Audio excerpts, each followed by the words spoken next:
கர்த்தருடைய பரிசுத்த நாமத்துக்கு மகிமை உண்டாகட்டும். இந்த ஆசீர்வதிக்கப்பட்ட வேளையில் உங்களோடு கூட வேத வசனத்தை தியானிப்பதில் நான் மிக்க மகிழ்ச்சி உள்ளவனாக இருக்கிறேன். தொடர்ந்து நாம் அருளுரை துளிகளின் மூலமாக தேவனுடைய வார்த்தையை கேட்டு வருகிறோம். இன்றைக்கும் கூட கர்த்தருடைய வார்த்தையை பகிர்ந்து கொள்ள கர்த்தர் கொடுத்த தயவுக்காக நன்றி செலுத்துகிறேன். கர்த்தர் நம்மோடு கூட பேசுவாராக. இன்றைக்கு நம்முடைய தலைப்பானது பாடுகள் மத்தியிலே நம்முடைய விசுவாசம் எப்படி இருக்க வேண்டும் என்பதை பற்றி நாம் சிந்திக்க போகிறோம். 2 கொரிந்தியரின் புத்தகம் 1ஆம் அதிகாரம் 5வது வசனத்தை நான் வாசிக்கிறேன். 2 கொரிந்தியர் 1ஆம் அதிகாரம் 5வது வசனம்.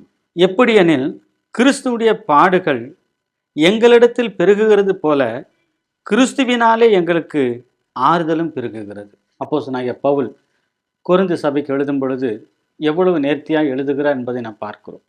பிரியமானவர்களே, விசுவாசத்திற்குள் கடந்து வந்திருக்கிற நம்முடைய வாழ்க்கையானது பாடுகளோடு கூட கடந்து போகக்கூடியதாகத்தான் இருக்கிறது. ஆகவே அப்படிப்பட்ட பாடுகளின் மத்தியிலே அப்போஸ்தலனாகிய பவுல் மாத்திரமல்ல, அநேக பரிசுத்தவான்களும் கடந்து போயிருக்கிறார்கள். இன்றைக்கு நாமும் அந்த பாடுகளின் வழியாகத்தான் கடந்து போய் கொண்டிருக்கிறோம்.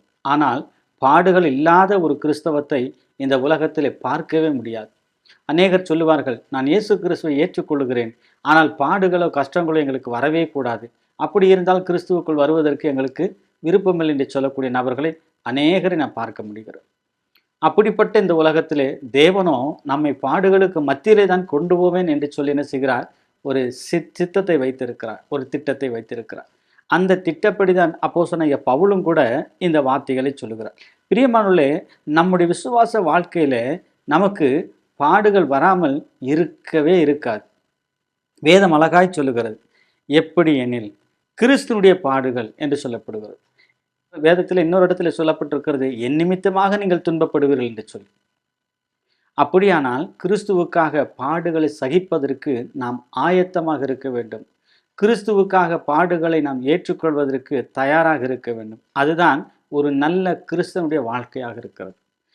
ஏன் அது நல்ல கிறிஸ்தவனுடைய வாழ்க்கை என்று சொல்லுகிறோம் என்று சொன்னால், பாடுகள் வரும்பொழுது விசுவாசத்திலே நாம் இன்னும் ஊன்ற கட்டப்படுவோம். நல்லா கவனித்து பாருங்கள். வேதத்திலே அழகாக சொல்லப்பட்டிருக்கிறது, அப்போஸ்தலனாகிய பவுல் கர்த்தரை ருசி பார்த்த விதம் அவ்விதமாக இருக்கிறது.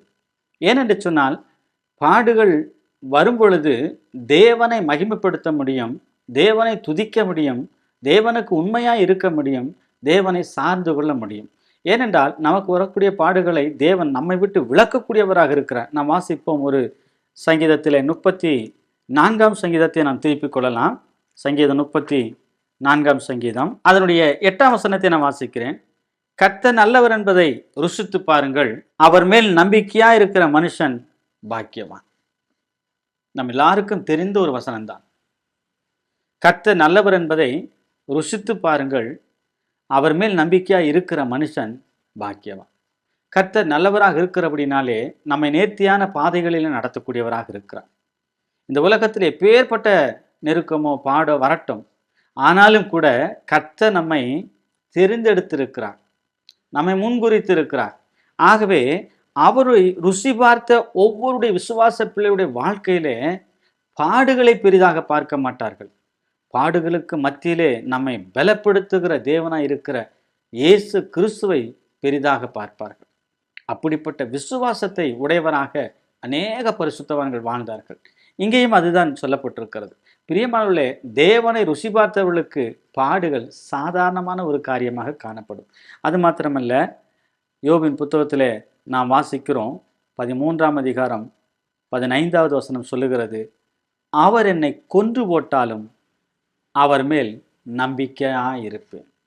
அவர் என்னை கொன்று போட்டாலும் அவர் மேல் நம்பிக்கையாயிருப்பேன். இவ்வளவு பெரிய ஒரு விசுவாசத்தை நாம் எங்கே பார்க்க முடியும்? யோபுவின் விசுவாசம் மிகப்பெரிதாக இருக்கிறது. என்னை கொன்று போட்டாலும் பரவாயில்லை, அழிந்தாலும் பரவாயில்லை, ஆனாலும் என் நம்பிக்கை அவர் மேல் மட்டுமே இருக்கும் என்பதை ஆணித்தரமாக சொல்லக்கூடியவராக இருக்கிறார் யோபு. நம்மால் அப்படிப்பட்ட வார்த்தைகளை சொல்ல முடியுமா? அப்படிப்பட்ட அறிக்கையை நாம் அறிக்கையிட முடியுமா? அதுதான் விசுவாசத்திலே பாடுகளுக்கு மத்தியிலே வாழக்கூடிய ஒரு வாழ்க்கையாக இருக்கிறது.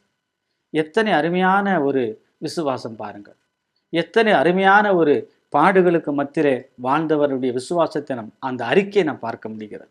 பிரியமானவர்களே, இந்த அனுபவத்தோடு கூட நாம் ஒவ்வொரு நாளும் கடந்து போக வேண்டியது நம்முடைய கடமையாக காணப்படுகிறது. இன்னது மாத்திரமல்ல, யோவான் 11:25 சொல்லுகிறது, என்னை விசுவாசிக்கிறவன் மரித்தாலும் பிழைப்பான். இந்த உலகத்தில் நமக்கு ஒருவேளை மரணமே வந்தாலும் நாம் பிழைப்போம்ங்கிற நம்பிக்கை உடையவர்களாக தேவன் நம்மை விசுவாசத்தில் வைத்திருக்கிறார். அப்படிப்பட்ட விசுவாசத்தை நமக்கு கற்றுக் கொடுத்திருக்கிறார். அப்படிப்பட்ட விசுவாசத்தை உடையவர்களாக நாம் இருக்கிறபடினாலே நமக்கு பாடுகள் மரணத்தை கொண்டு வரலாம். ஒருவேளை மரணத்திற்குள்ளாக போனாலும் கூட நாம் மரித்தாலும் பிழைப்போம் என்கிற விசுவாசத்தோடு வாழக்கூடியவர்களாக காணப்பட வேண்டும். எங்கே நாம் பிழைப்போம்?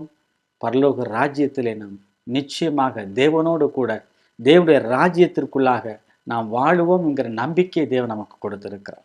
ஆகவே இக்காலத்து பாடுகள் நம்மளை ஒன்றுமே செய்யாது. பவுல் சொல்லுகிறார், பசியோ பட்டினியோ நாசமோ மோசமோ நிர்வாணமோ என்னை கிறிஸ்துவின் அன்பை விட்டு பிரிக்க முடியாது என்று சொல்லி அவருடைய விசுவாசத்தினுடைய அறிக்கையாக பார்க்க முடிகிறது. பிரியமானவர்களே, நம்முடைய விசுவாசம் எப்படி இருக்கிறது? நம்முடைய நம்பிக்கை எப்படி இருக்கிறது? நம்முடைய வாழ்க்கையில் வரக்கூடிய பாடுகளை பார்த்து சோர்ந்து போகிறோமா, பின்வாங்கி போகிறோமா, அல்லது ஓடி போகிறோமா, அல்லது கிறிஸ்துவுக்காக நிற்கக்கூடியவர்களாய் காணப்படுகிறோமா, அல்லது இவர்களைப் போல இந்த பரிசுத்தவான்களைப் போல அறிக்கையிடக்கூடியவர்களாக காணப்படுகிறோமா? எப்படிப்பட்ட விசுவாசத்திற்குள்ளாக நாம் வாழுகிறோம்? ஆகவே நல்ல விசுவாச போராட்டத்தை போராடுவோம். கிறிஸ்து இயேசுவுக்காக வைராக்கியமாய் வாழுவோம். பாடுகளுக்கு மத்தியிலே நாம் கர்த்தரை மகிமைப்படுத்துவோம். உறுதியாய் நிற்போம். அதுவே தேவன் நமக்கு கொடுத்த நல்ல விசுவாசம். அதற்காக தேவனை மகிமைப்படுத்துவோம். தேவனுக்கு நன்றி சொல்லுவோம். கர்த்தர் தாமே இந்த வசனங்களை உங்களுக்கும் எனக்கும் ஆசீர்வதித்து தருவாராக. ஆமீன்.